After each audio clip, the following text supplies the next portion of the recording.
열왕기상 20장 22절로부터 34절까지 말씀 중심으로 이 반복되는 전투 제목과 함께 하나님 말씀 나누겠습니다.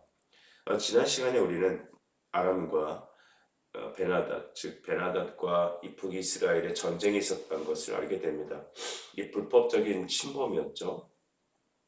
32개의 왕들과 연합해서 쳐들어온 이 베나닷의 군대 앞에 속절없이 무너질 뻔하였지만 하나님께서는 바로 왕 아합에게 이 전쟁의 승리를 통하여 그에게 하나님이 살아계심을, 진정한 신은 하나님이심을 알려주기 위하여 악한 왕이었지만 아합을 도우셨습니다.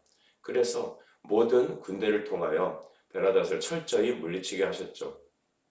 이쯤 되면은 이제는 아합도 정신을 차리고 실체를 바라봐야 될 것입니다. 그리고 이 하나님의 사람은 아합에게 다음같이 경고합니다. 베나닷이 이대로 물러가지 않고 또 쳐들어올 거니까 철저히 이번엔 준비하십시오 라고 하는 거죠. 여러분, 참된 지혜로운 사람은 어떤 사람일까요? 반대로 어리석은 사람은 어떤 사람일까요? 어리석은 사람은 어려움을 겪고 나서도 또다시 그 어려운 현장으로 다시 돌아가는 사람입니다. 그러니까 개가 토한 것을 다시 주워 먹는다는 말씀이 있듯이 자기가 경험한 것을 또다시 그대로 반복하는 것이죠. 그렇지만 지혜로운 사람은 어떤 사람입니까? 한번 자기가 당한 일을 반면교사 삼아서 다시는 그 길로 걸어 들어가지 않는 겁니다. 근데 그보다 더 중요한 사람이 있습니다. 더 지혜로운 사람이 있죠. 그 사람은 남들의 당한 그 일을 보고, 즉 하나님 말씀을 보고 자기가 그 길을 걷지 않는 것입니다. 진정한 영적 지혜가 오늘 성도님들에게 있길 바랍니다. 전쟁에서 패한 아람 왕은 이 문제에 대해서 다음과 같이 고민합니다. 우리가 왜 패했을까? 그때 아람 베나닷의 신하들이 다음과 같이 왕에게 말을 하죠. 왕이요, 이스라엘의 신인 야훼는 산의 신입니다. 아마 그들이 산에서 싸웠나 봅니다. 산의 신이기 때문에 우리가 그 산의 신이 포진하고 있던 그 산에서 싸웠기 때문에 우리가 진 것입니다. 그러니까 산의 신이 아닌 우리가 장소를 옮겨서 이 들판에서 싸우면 우리가 이길 것입니다. 호언장담을 하죠. 왕도 그렇고 신하들도 그렇고 정말 어리석기 짝이 없습니다. 하나님이 어떤 분이신지 모르지 않습니까? 하나님은 상천하지 하늘과 땅의 유일하신 바로 그분이십니다. 이 고대 전쟁의 특징을 보면 그들이 왜 이런 말을 하는지 알 수 있습니다. 이 고대 전쟁은 어떤 양상이냐면 사람과 사람 간, 국가와 국가 간의 전쟁이라기보다는 국가가 섬기는 신들의 전쟁으로 묘사가 됩니다. 영화도 그렇고 우리가 그리스 로마 신화 이런 것을 보게 되면 양쪽 신들의 전쟁을 묘사하지 않습니까? 바로 그래서 그런 바탕으로 당시에 있던 이 베나닷, 이 아람 왕이 믿던 신하들은 우리가 산의 신인 야훼와 붙었기 때문에 졌으니까 장소를 옮기면 아마 그 장소적인 신의 개념을 이해했던 것 같습니다. 우리가 이길 것이다 라는 겁니다. 여러분, 여기서 우리가 깨달을 수 있는 것은 이 베나닷은 한 번 졌다고 돌아가지 않습니다. 분명히 베나닷은 엄청난 대패를 했습니다. 그런데도 다시 정비하여 쳐들어오지 않습니까? 사탄은 여러분의 한 번의 믿음의 승리로 만족하지 않기를 저는 간절히 간구합니다. 사탄은 한 번 우리에게 졌다고, 하나님 앞에 패했다고 그냥 다시는 안 돌아오는 게 아닙니다. 사탄은 2번, 3번, 재차 여러분을 계속해서 끊임없이 공격하는 것이죠. 인생에는 그러므로 영적 전쟁이 있음을 기억해야 합니다. 우리는 피곤하여 한 번 물리쳤으면, 한 번 어려움을 이기고 나면 이제는 다시는 이런 일이 없겠지라고 생각할지 모르지만 좀 다른 버전으로, 그러니까 코로나 특징이 그거지 않습니까? 코로나가 확진했다가 낫게 되면 다시 다른 변이된 바이러스가 또다시 오니까 또 코로나에 걸리게 되는 거죠. 그것처럼 사단은 계속해서 그 형태를 바꾸고 모양을 바꾸고 또한 힘을 바꿔서 우리를 끊임없이, 주님의 교회를 끊임없이 공략합니다. 이것을 감당할 수 있는 방법은 말씀 앞에 깨어있는 신자인 것이죠. 지금은 자다가도 깨울 때입니다. 주 앞에 서는 그날까지 성도 여러분, 기도와 말씀에 깨어있는 여러분이 되시길 바랍니다. 그렇지 않는다면 어제의 승리가 오늘의 승리로 이어지진 않습니다. 이제 베나닷은 장수들의 조언으로 굴을 다시 재편하고 군사들을 모으고 말과 병거를 모아 다시 북이스라엘을 쳐들어올 것을 준비합니다. 할 수 있는 모든 방법을 다하여 하나님을 대적하는 것이죠. 아까도 말씀드렸죠. 고대 싸움의 전쟁의 경우는 신들의 전쟁의 경우다. 세상은 끊임없이 준비하고 노력하고 또 다른 방법으로 하나님을 대적하는 것이죠. 이제 해가 바뀌었습니다. 그래서 전쟁의 기간이 됐습니다. 우리가 당시 이해될 것은 이 중동 전쟁의 특징은 전쟁 시즌이 있었습니다. 러시아도 보면은 그 땅이 녹고 질척거릴 때는 전쟁을 안 한다고 하죠. 왜냐하면 진흙탕에 빠지기 때문입니다. 그래서 전쟁의 기간이 있듯이 이 나라도 농사철이라든가 이런 때를 피해서 전쟁을 했습니다. 이제 두 군대가 진영을 마주하고 딱 이제 포진했습니다. 그런데 성경은 이 점을 멀리 마치 드론을 띄워놓고 밑에 사람들의 모습을 관찰하듯이 하나님은 우리에게 조망하여 줍니다. 27절 후반절에 나오죠.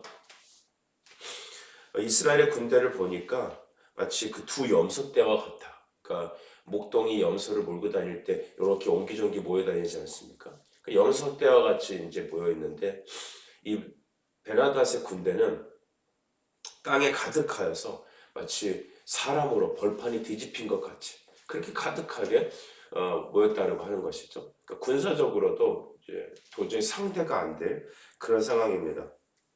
한번 그렇게 대패했기 때문에 가만히 있지 않았겠죠. 더 강력한 군대를 준비했을 것입니다.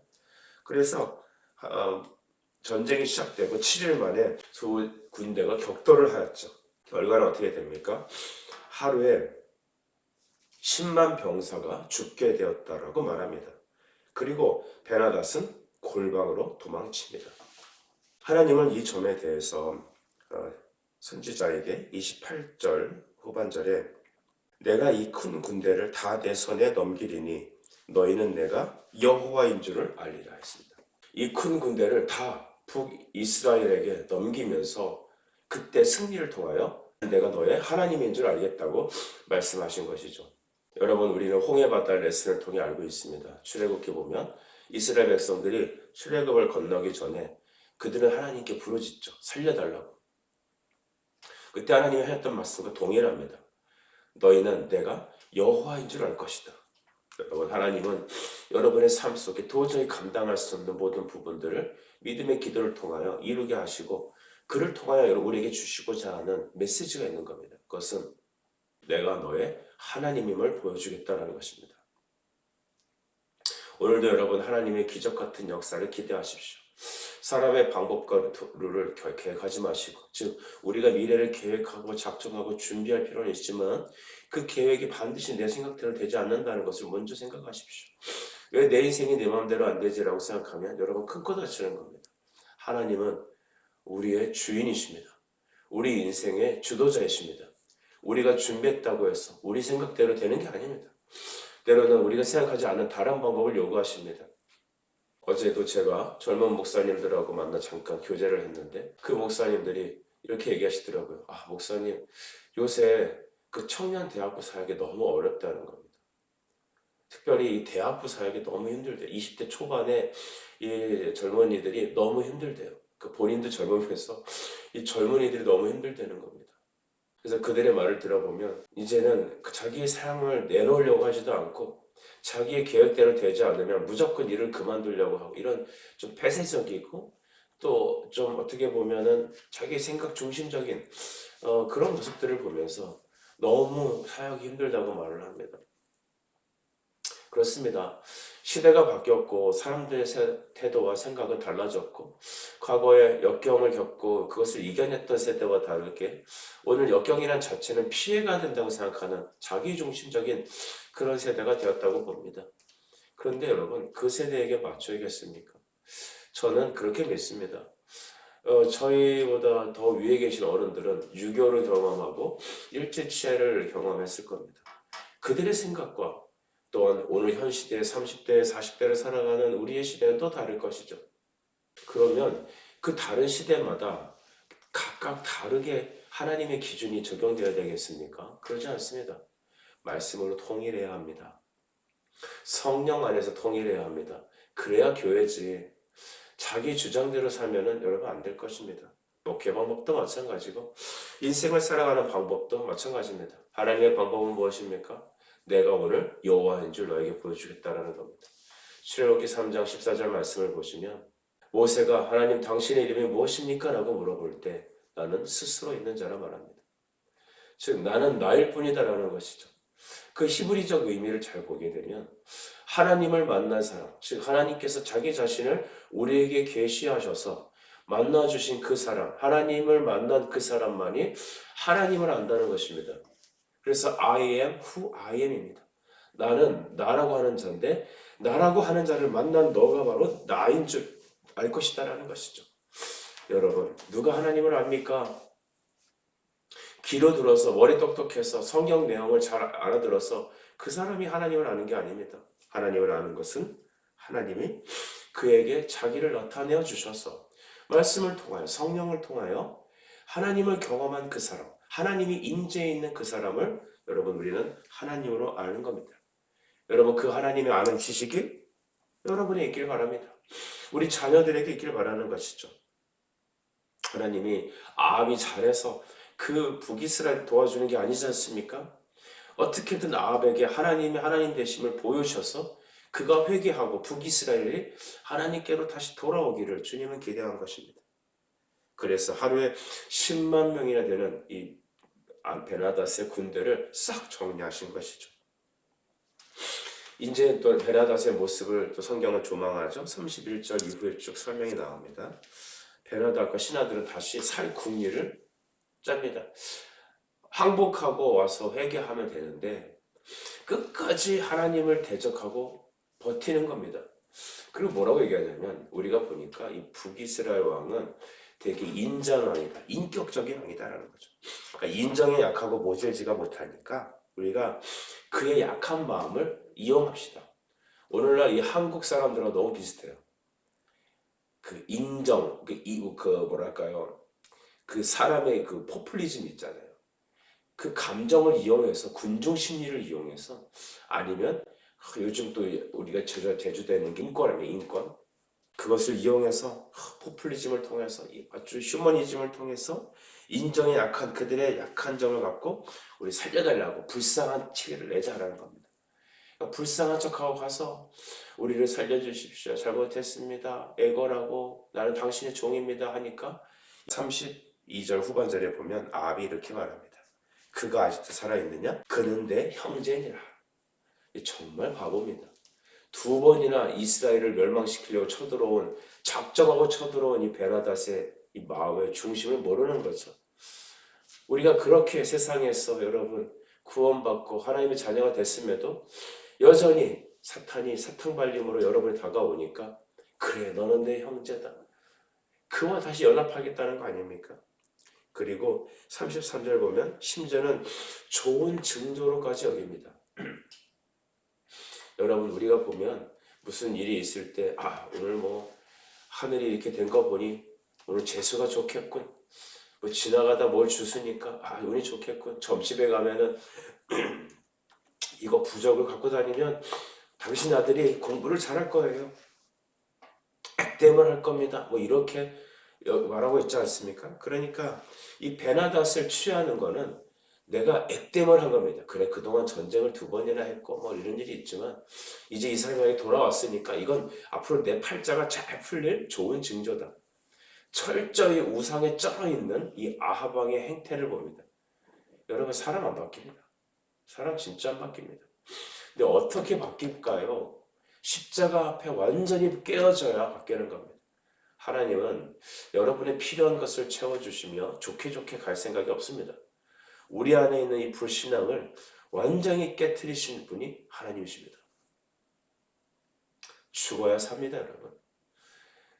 인간 도와준다고 바뀌지 않습니다. 선한 영향력으로 바뀌지 않습니다. 착한 행동으로 사람이 감동되지 않습니다. 그때뿐입니다. 밥 한 술 먹으면 그때뿐입니다. 화장실 들어갈 때 나올 때 다르죠. 사람은 십자가 앞에 죽어야 합니다.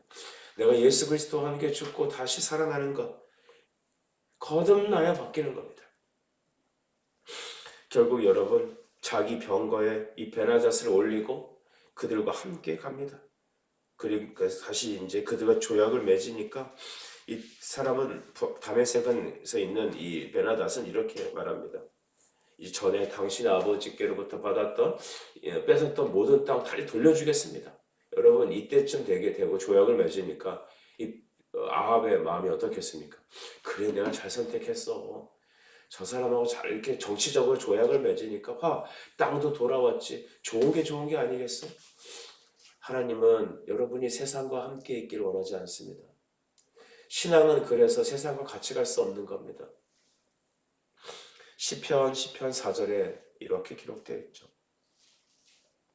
악인은 그의 교만한 얼굴로 말하기를 여호와께서 이를 감찰하지 아니하신다 하며 그의 모든 사상에 하나님이 없다 하나이다. 하나님 없어. 하나님은 나한테 보지도 않아. 내가 기준이야. 하나님을 섬기든지 우리는 이 세상의 이끌림을 받든지 양당 간에 우리는 결정할 때가 되었습니다. 여러분 우리는 그리스도의 것입니다. 여러분 믿으십니까? 여러분 따라합시다. 나는 하나님의 것이다. 시작. 나는 하나님의 것이다. 알데백 요리문답 제1항을 보면 나의 삶의 가장 큰 위로는 내가 예수 그리스도의 것이라는 것입니다. 내가 그의 보혈로 구속함을 받은 나는 주님의 것이다. 나는 예수님의 것이다. 이것이 바로 가장 큰 우리의 위로라는 것이죠. 여러분 하나님은 아합을 불쌍히 여기시고 북이스라엘을 살리셔서 그의 권능을 2번이나 나타나시고 베나닷을 물리침으로 이젠 아합이 이스라엘이 하나님께 돌아오고 우상을 버리고 주만 섬기길 원했던 것이죠. 그러나 슬픈 예감은 틀린 적이 없다. 그들은 다시 베나닷과 연합하고 스스로 망하는 길로 돌아갑니다. 어리석은 자는 하나님이 안 계시다고 말합니다. 오늘 하나님이 여러분이 주시는 삶의 모든 레슨과 말씀의 깨달음을 통하여 회개하고 주께로 돌아오십시오. 회개해야 합니다. 십자가에 못 박혀야 합니다. 내가 죽어야 그때 사는 겁니다. 그리고 여러분 나는 나의 것이 아니라 하나님의 것임을 기억하십시오. 나의 자식, 나의 삶 다 하나님의 것입니다. 내가 하나님의 것일 때 하나님은 여러분을 지키시고 여러분을 인도하시고 가장 좋은 것으로 여러분에게 입혀 주실 것입니다. 기도하겠습니다. 하나님 아버지, 이 아침에도 우리가 2번째 전쟁을 통하여 우리에게 주신 귀한 은혜를 새록새록 생각하게 해주십시오. 나는 나의 것이 아니라 하나님의 것입니다.